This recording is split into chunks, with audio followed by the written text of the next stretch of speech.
Good afternoon, everybody. This is Thursday, August 18th, Board of Health meeting. I'd just like to remind everybody that this meeting is being conducted by video and audio, and provisions have been made to conduct these meetings through the Mass Open Meeting Laws to do these remotely. And if you are attending us remotely, please use the raise hand button, and myself or Roberto will call on you as we see you. For attendance purposes, could you say whether you're here when I see you? Board members: Kerry McKenna. Present. Meredith Lepre. Here. Jim Cooper. Here. And Steve Visco's here. Melissa won't be joining us. Public comment, is there? Doesn't look I like don't we see have anybody out there. No one's in attendance online, and we're good.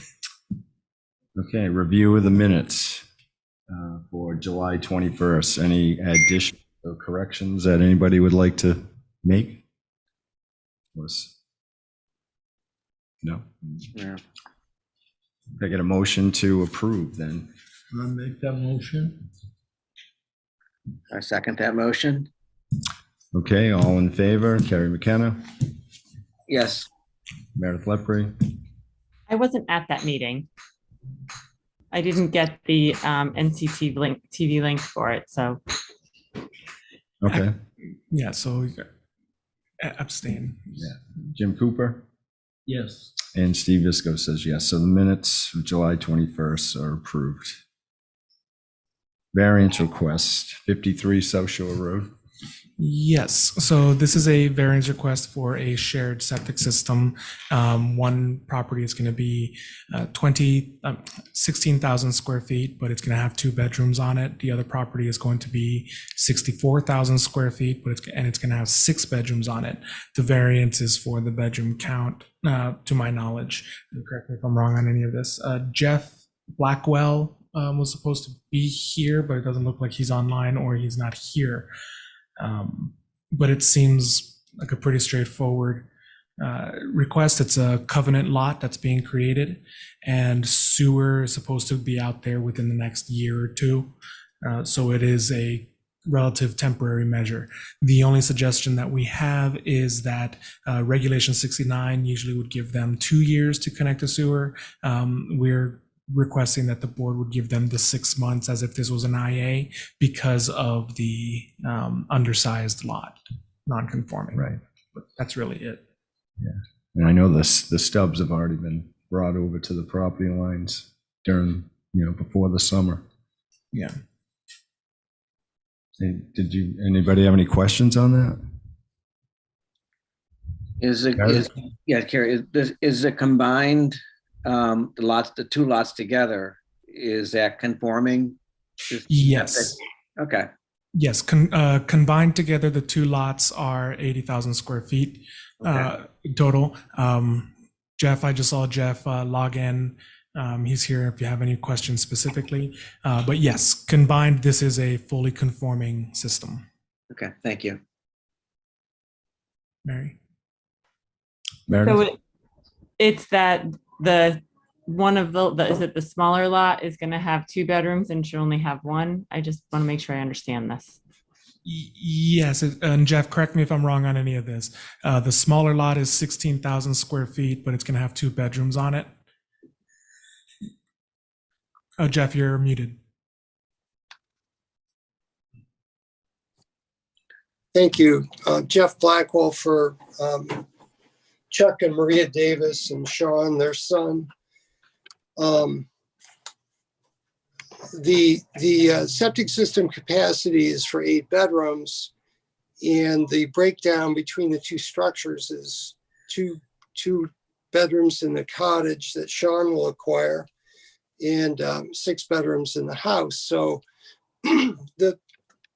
with a shared septic system, you don't look at the individual lots and apply nitrate loading limitation compliance. The whole concept is you look at the property as a whole, and if it complies with the nitrate loading limitation, then the intent of the shared system regulations is satisfied, and you don't break it into pieces and apply compliance standards to the individual pieces, because the whole satisfies the nitrate loading limitation. And whoops, excuse me.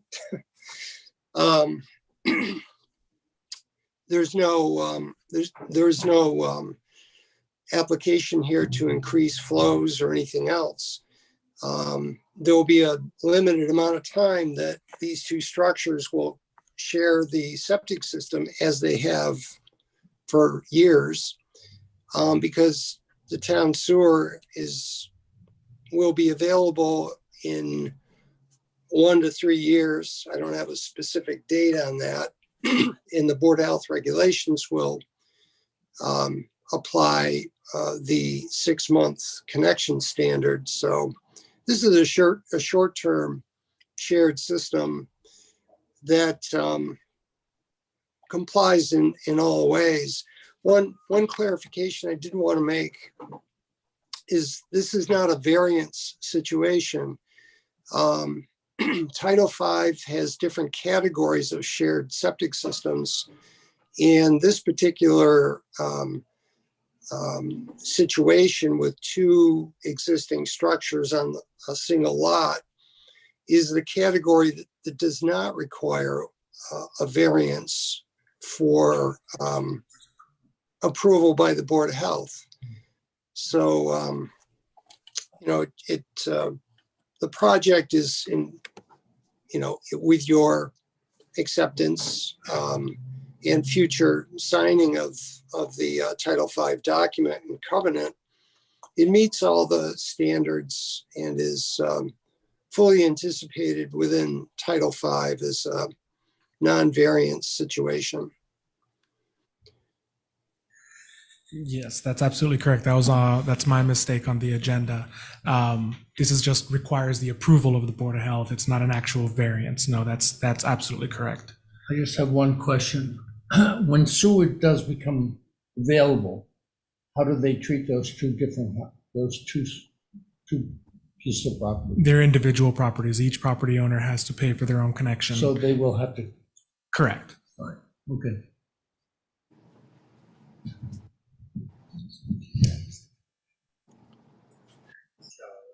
Any other questions for Jeff? Or I'm good.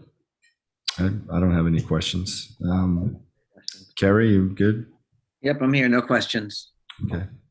I get a motion to accept the, I'll make a Cover- motion to accept. okay. Second.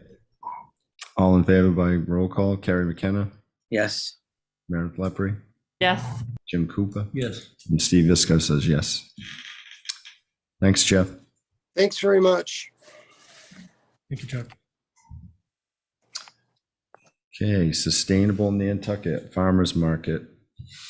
Yes. So a ticket was issued to Sustainable Nantucket for a cooking demonstration that was done at the farmers market. We have both the inspector that issued the fine and the person who received the fine. Ali, please feel free to a microphone as well.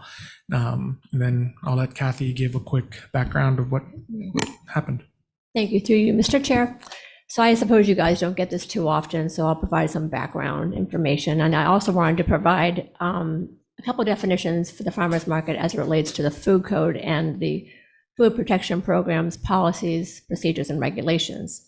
So the food code's definition of a farmers market is a public market or public marketplace located in a city or town that operates or occurs more than once a year for the primary purpose for Massachusetts farmers for more than one farm to vend food, crops, and other farm-related items. There's no permit required, and they're allowed to sell whole and uncut fresh fruits and vegetables, honey, maple syrup, and eggs that are stored for 45 degrees or less, or that they can maintain the temperature of 45 degrees or less. The food code also states that a vendor at a farmer's market shall not sell or serve food unless it has been approved to do so and has obtained a valid permit from the local Board of Health. Now, the Food Protection Program gets a little bit more specific with its policies, procedures, and guidelines as it relates to the farmer's market. And it says in that document, in part, that vendors or market managers may wish to offer food/cooking demonstrations during the farmer's market season. Cooking demonstrations with small samples of cooked food may be prepared and offered at the farmer's market for promotional and/or educational value with prior local Board of Health notice, review, and approval. So as Roberto said, this is before you because a farmer's market held a cooking demonstration without a permit. Finding isn't a new situation in this department. Longtime existing permit holders often forget to file for a permit at the beginning of the season or the beginning of the year. We find out, like restaurants, B&Bs, pools, employee dorms. We find out they cease their operations.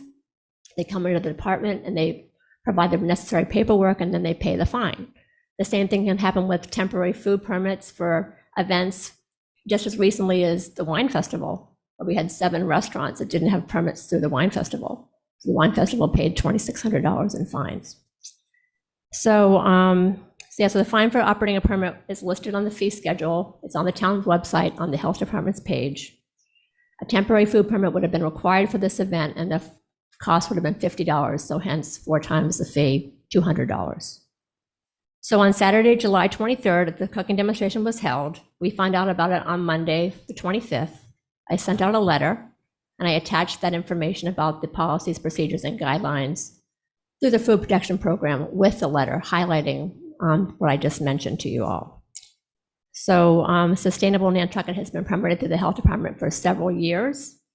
The farmer's market has slowly expanded to offer cottage items such as breads, jams, jellies, baked goods, and more recently, we've allowed some food items on a limited basis, like refrigerated sauces and juices, to frozen dumplings and ice cream sandwiches. This is becoming increasingly challenging for our department as our downtown location is not suited to handle certain food code requirements to keep food safe. So last November, Sustainable Nantucket's market manager, Allie Penta, met with John Hedden and myself to discuss batting around some ideas for the 2022 season. And we didn't really discuss the permitting process, but we only said that we could allow cooking demonstrations, emphasizing that a vendor cannot offer samples. So, it's incumbent upon the permit holder to practice their due diligence. As a permit holder, as a food permit holder, anything in relation to food shouldn't be left up to interpretation. So I'm here to answer any questions.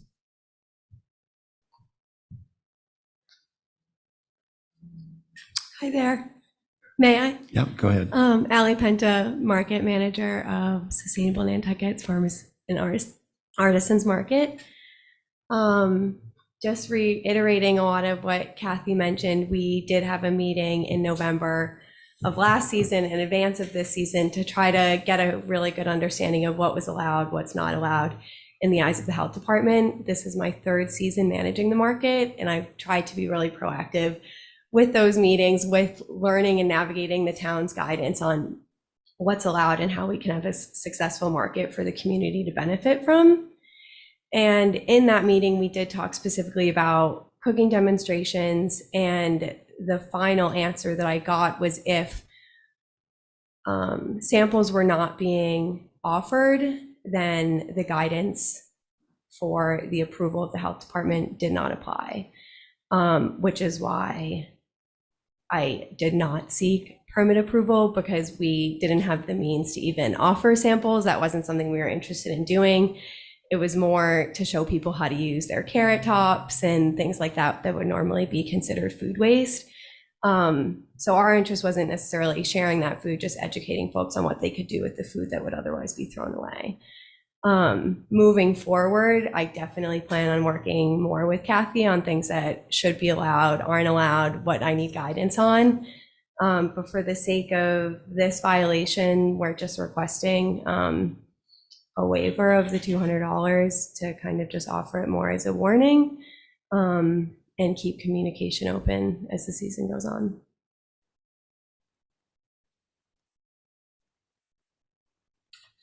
Any questions? Mr. Chair, Yep, if I go may, ahead, Karen. I just wanted to say one thing. Throughout the year, we get several inquiries in the office, by phone, by email, from existing permit holders as well as those who don't know the rules on what we need to do to sell food or anything to do with food. They always reach out to us and ask. So I just wanted to make that point. Which is what I did in the meeting. Is the issue here, if samples weren't given, it was a demonstration, and Kathy, the demonstration, cooking demonstrations required a permit, correct? Yes, they do. Okay. And was that discussed at the meeting in November? We didn't really get specific with the permit process, just that we would allow them to have cooking demonstrations, but they just couldn't offer samples. Right. And a cooking demonstration, though, still was going to require a permit process, the permit to be done. Yes, it does. And actually, I actually have an email I found from Art Crowley to one of their former managers regarding a cooking demonstration, and he did say that they needed a temporary food permit, and that was back in 2014. So I started in 2019. Yes. The focus of the meeting when we met on November 4th, it was what the health department requires. Should there be tasting? Should this food be consumed by the public? How it needs to be prepared, how it needs to be stored. I asked, if we're not planning on serving this food to the public and it's purely for demonstration, are these things still required?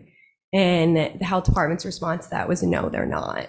With that answer, I moved forward with planning a cooking demonstration that did not include any type of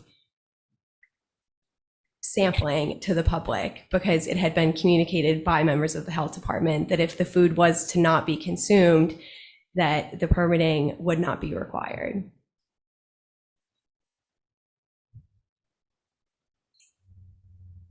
She just said, though, it's, even if it's the demonstration and the permit's required. Right? yes, and I don't really remember the specifics of the conversation, but like I said, we didn't go over the I mean, it's all permitting process. hearsay unless this is in writing, and with an email chain or something. But if it's in the code, even if in the it's a code. demonstration, Yes, it's in the code. it's pretty cut and dry for me. The code also specifically says that cooking demonstrations with small samples of food may be prepared and offered. Our cooking demonstration didn't include samples of food. So in my mind, it was like more of a food waste workshop.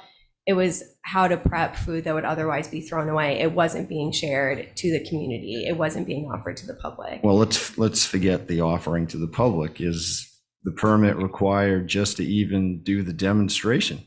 Yes. Okay. Right, so that should end the argument right there. I mean, if you can't, you're not allowed to do it until you get the permit, then you're not allowed to do it until you get the permit. This is Yeah. Carrie, has the sustainable market essentially, if you take this item aside, had they essentially been following the permitting processes throughout the years? Essentially, are they a good neighbor? Yes, they have. We have had some issues with some refrigeration downtown. Like I said, the downtown area is tough to keep food cold. We had an issue with vendors providing their own power source, but other than that, they've been fine. We've had issues with individual vendors, not with sustainable. Not sustainable market. True. Thank you, Roberta. Yep.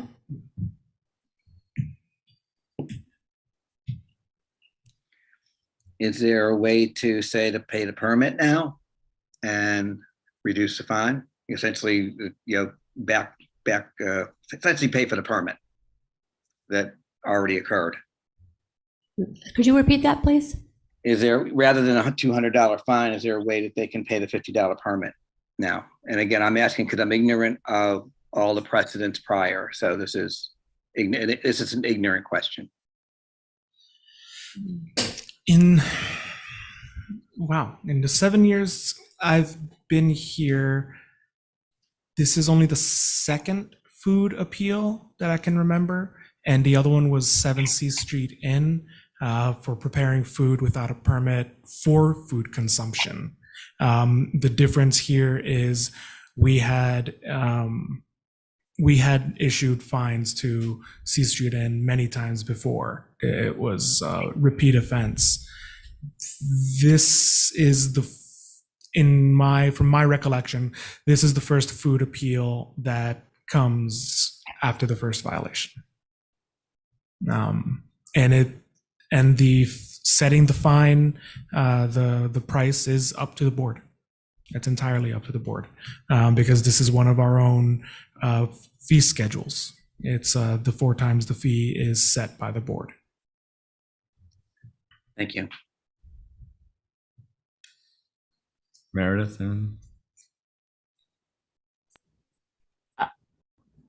I'm just playing devil's advocate that if we say, oh, well, this is your first time, just pay, then if it happens to somebody else, will they say the same? Well, you have set a precedent.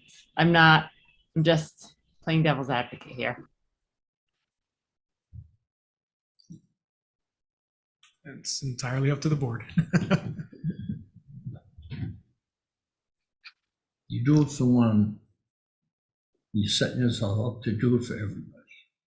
Yeah, I always like to say we're not we're all about in compliance. We hate to fine people, but I mean, if it's there, if you should have to read the thing, it says you need a permit before you do it, then you need a permit before you do it. And if you don't abide by that, then the fine is the fine. I mean, you can't say it's all right, because then the next guy that comes along will say, well, you let them off, so, what's the sense of having the permit? The permit is there so people can get the permit before they go ahead. And through you, Mr. Chair, like I said, I found the email that was sent to a previous market manager. I don't know how long they've been in existence in Nantucket, but they've gone through several managers. So it would be incumbent upon the office to relay that information down the line to future market managers. And so that we're not in this position, or that they're not in this position. So this was discussed in 2014 prior to Ally getting here. I would think that the management would have said, hey, we have this documentation from the previous assistant health director regarding temporary food permit cooking demonstrations at the market. Here you go. If I may, Kathy, that's a really great point. I would have also thought that in the meeting we had together, when I'm asking these questions about cooking demos, what's allowed, what's not allowed, it would have seemed to me that if the permitting process was required at that time, that would have been the answer I'd been given from members of the health department. Not, oh, well, then if you're not offering food, then it's okay. That's why I didn't go through with the approval process, because it had been communicated by members of the health department that because food was not being offered to the public, that a permit would not have been required. That's why I did not move forward with getting a permit for this cooking demonstration. Thank you.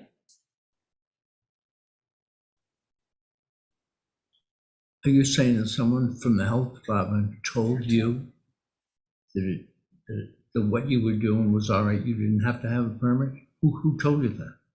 I had a meeting with Kathy and John on November 4th at 3:30 p.m., where, among other things, we had talked about cooking demonstrations, what was required for them, what needed to be done on my end, on the person who's doing the cooking demonstrations end.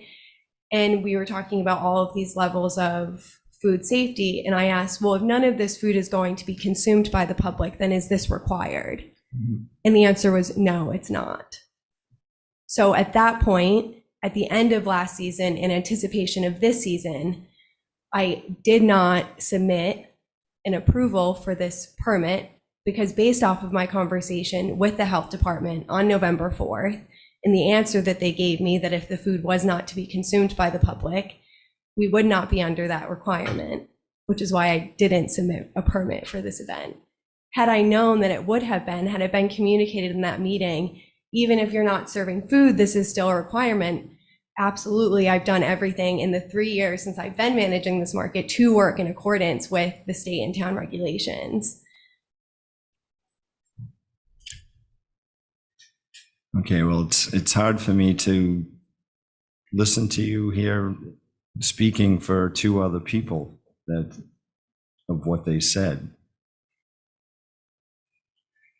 Go ahead, Kathy. Yeah, I just remember the conversation just being kind of general. I don't remember being too specific.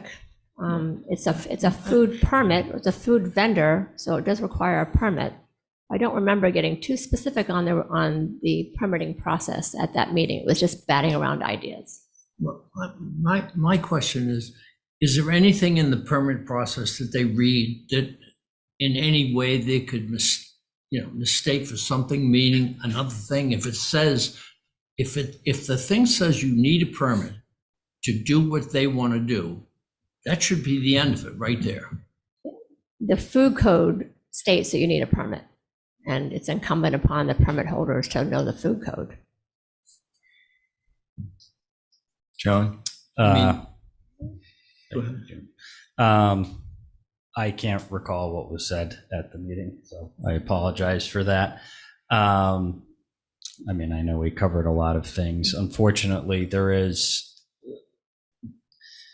through the permitting process and everything with applications, I think we ask a lot of questions to applicants, and I think they're kind of perplexed, but it's also we try and get on the same page with a lot of this stuff because there are a lot of different nuances sometimes in what can and can't be done, what requires, permits and everything. So some things just kind of get muddled, I guess, unfortunately. So we try our best to really make sure we're on the same page. And I appreciate Ally when she did come in to try and be proactive in that regard. I can't recall that what we discussed, unfortunately. So definitely moving forward, as I've spoke with Kathy and everything, sometimes we get things where it's one person doing one thing and it kind of seems like, oh, it seems a little harmless. And I said, well, we need to take a step back and think if there was 12 people doing that, well, now there's food all over the place and everything. And then the precedent kind of gets set and everything. So that's why it's important that we all do get on the same page with everything right away. Again, unfortunately, I can't comment on what we did say when we met with you. Well, what are we looking for here? Well, right now I would look for a motion to approve or disapprove the 4 times the $50 fee. Well,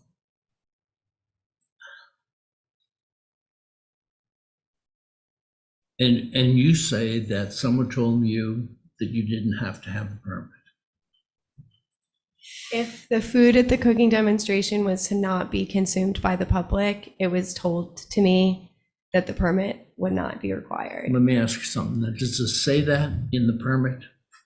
It doesn't say anything if food isn't shared to the public in the regulations. Right, so the permit says it doesn't matter if you're going to give it to the public or you're not going to give it to the public. It doesn't even mention that in the permit. It just states that if what you're going to do, what you want to do, you have to get a permit, and that's what the permit says. It doesn't say, the permit does not say that you don't need a permit if you're not going to serve the food to people, does it? The permit says cooking demonstrations with small samples of cooked food may be prepared and offered at the farmer's market with prior LBOH notice. Cooking demonstrations with samples of cooked food. That's what the permit says? Yes, our cooking demonstration had no intention or ever shared the food. Yeah, but you're But the missing it doesn't, forget about serving the food, Right. just to demonstrate you need the permit. Yeah, That's, the permit says that you have to have a permit, whether you offer it to somebody or you don't offer it to Yes. somebody. I totally understand where the local Board of Health is coming from, which, like, I've never tried to skate my way out of a permit or applying for one or any of that. It's based off of the conversation I had with the health department, why I didn't submit the permit for this cooking demonstration. And all we're asking for, and a gentleman on the board suggested this, is getting rid of the 4 times violation, and we'll just pay the permit fee. And moving forward, we'll do everything we can to work with the health department to make sure that the permits that are required are being filled out. It's in this instance, based off the conversation I had with Kathy and John, that there was a little nuances from what the law required versus what the members of the department told me. Let me ask you a question. This is the second violation or the first violation? First violation. First. I don't know. I think if it says you need a permit, you need a permit.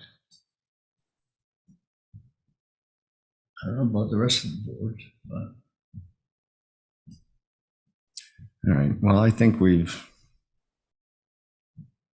talked about this enough. I just like a motion from somebody to, apply the fine or not to apply the fine. well, I'm sorry, but I have to make a motion that we apply the fine. I don't see any other way out of it. If it states in the thing to do what she wants to do, you need a permit. And then you decide what you're going to do after it, but you're not allowed to do anything until you get the permit.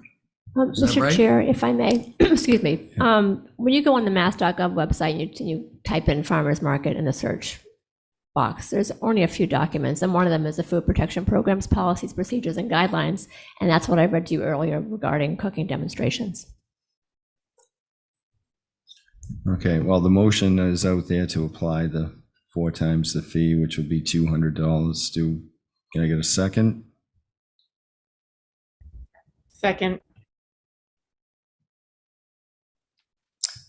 Okay, all in favor by roll call vote, as I see you. Meredith Lepre, Yes. Carrie McKenna, Yes. Jim Cooper, Yes. and Steve Visco says yes. Thank you, Mr. Chair. Thanks. Thanks for your Yeah, time. thank you.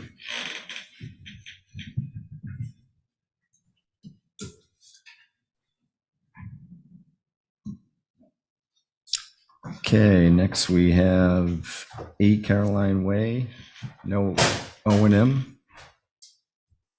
Yes, so this is we need a vote from the board to allow us to start finding. It's just another referral to us from Barnstable County. Straightforward to what we usually do. Yeah, we had a couple of those last month. Yep. Okay, I got a motion to start the fining process.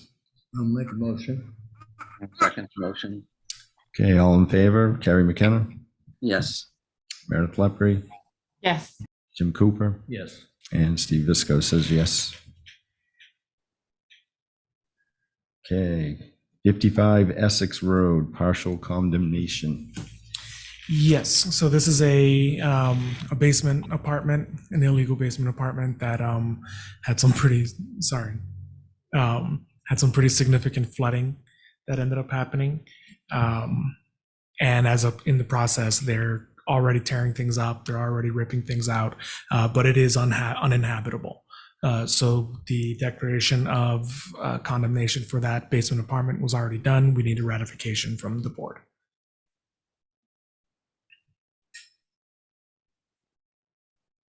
Can I get a motion for the I'll make that motion. partial condemnation, the So ratification? it's just the basement. I believe, That- yeah.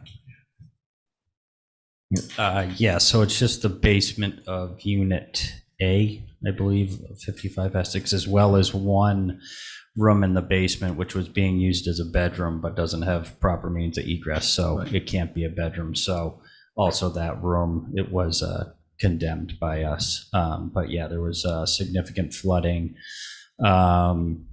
it was infested with roaches, cockroaches. The smoke detectors had to be taken down due to the flooding and work that had to be done. So it's not, it doesn't have proper smoke detection. And that was about it. So, I mean, yeah. is there like a furnace down there and an oil tank or some that the owners have to? Yeah, they did. They pulled out a water heater.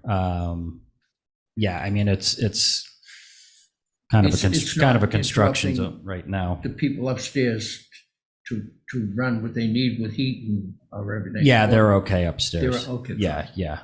It's just the basement which suffered the Okay. leak, the flooding. When Jake and I were there, it was about 2 or 3 inches of water on the floor. So they're actively, trying to repair everything, but it'll take a little bit of time. So. Okay. That's the question. So this is as a note says, to vacate the basement, but the rest of the dwelling can be occupied, correct? Yes, that's correct. It's just partial condemnation. Okay, thank you. And the people are out of the basement, right? As far as Jake and I witnessed, yes. Okay. Yeah. Do we follow up on that just to see? We Yeah. do. Okay. Yeah. Okay. All right, I'll just start. We can get a motion to accept the partial condemnation of the basement at 55 Essex Road. Make a motion to vacate the basement and the condemnation process at 55 Essex Road. Can I get a second? I'll second that. Okay, all in favor, Carrie McKenna, Yes. Meredith Lepre, Yes. Jim Cooper, Yes. and Steve Visco says yes. Okay, director's report. Just wanted to do a few things real quick. The summer has been very crazy. The poor staff here this has been one of the more egregious housing situations we've seen, at least since I've started. It's been a very tough summer with what we've been finding. Couple condemnations, a lot of very substandard housing, substandard wiring, things like that. So we unfortunately at the time when COVID hit, we stopped using the performance management software that we used to have. So when I used to provide that chart with all the inspections, we're hoping to get that back up and running, and I can start getting that information to you starting in January is what we're shooting for. So it's kind of segueing into this summer thing where we've seen a lot of it, but we can't quantify it yet until we go back and start filling those gaps. And then the last thing that I just wanted to connect with is we posted a position to replace Artel, the Chief Environmental Health Officer. We had a internal candidate apply, interviewed. We offered the job to him, and John Hedden accepted the position of Chief Environmental Health Officer 2 weeks ago now. And we will be replacing his position as an inspector. So in the next month or so, we will have another inspector on top of these 4. Thank you, John. Thank you very much. Yeah. So John is now officially the supervisor of inspections of all the inspectors. And he and I have been having more than weekly conversations at this point, daily now, just on how we can improve and get the inspection program to the next level. So now I'll need your cell phone number. Nah. You'll be hearing from me. And that's it. That's it. Is there anything else that anybody would like to talk about?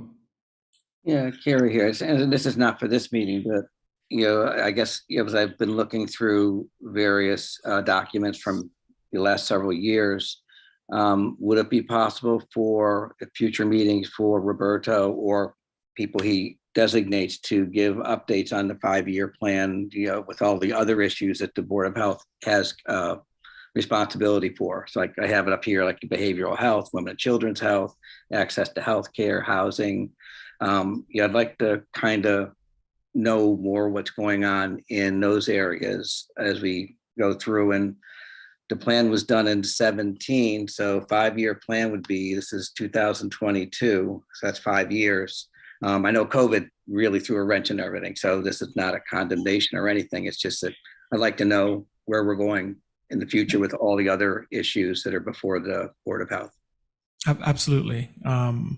A lot of the work that we've been doing together as a team now, and we have a public health nurse, and now we also have the Human Services Department as part of ours, the Division of Human Services. So between Jericho, Heather, John, and I, we can start getting, I'm hoping to go back to quarterly reports once we get this back up and running. And with those quarterly reports, those written reports, I'll definitely be able to start giving updates on the 5-year plan as well.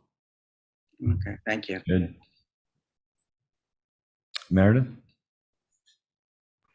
I'm just, when you spoke about women and children, I'm thinking now that we have a public health nurse, does that mean that we can, once COVID starts to maybe hopefully be in the rearview mirror a little bit, looking at helping people catch up on vaccines or offering like more access for flu shots or any of that stuff? I just, from the school, we have a lot of kids that are end up being behind or have come here from another country and are behind. So I didn't know if that was something the health department was looking in the future. Obviously not right now, but in the future.